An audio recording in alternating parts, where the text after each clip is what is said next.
விருந்து. ஒரு நாள் அரண்மனையில் பெரிய விருந்து நடந்தது. ராஜகுருவும் தென்னாலிராமனும் ருசித்து ரசித்து உண்டு மகிழ்ந்தார்கள். விருந்துக்கு பின் இருவரும் ஒரு மண்டபத்தில் அமர்ந்து சாவகாசமாக பேசிக் கொண்டிருந்தார்கள். அப்போது ராஜகுரு, இது போன்ற விருந்து உடலுக்கும் உள்ளத்துக்கும் நல்ல சுகம் அளிக்கிறது என்றார். இதை கேட்ட தென்னாலிராமனோ அவரை சீண்டி பார்க்க தீர்மானித்தார். உண்பதை விட உண்டதை கழிப்பதில்தான் தனிச்சுகம் இருக்கிறது என்றார் தென்னாலிராமன். ராஜகுருவோ சற்று முறைப்பாக, ராஜாங்க விருந்தை பழிக்காதே ராமா, இது போன்ற விருந்தை உண்பதே தனி சுகம்தான் என்றார்.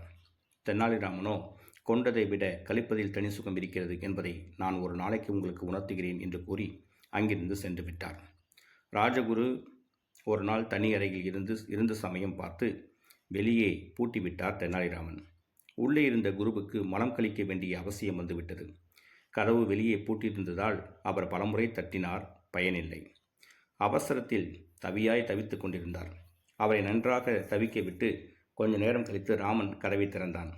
அவர் வேகமாக வெளியே வந்து கழிவறை நோக்கி ஓடினார்.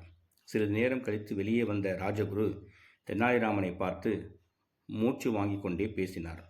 அப்பாடா ராமா, கழிப்பது தனி சுகம்தான், ஒத்துக்கொள்கிறேன். ஆனால் இது போன்ற விபரீத விளையாட்டை இனிமேல் செய்யாதே என்றார் தென்னாலிராமன்.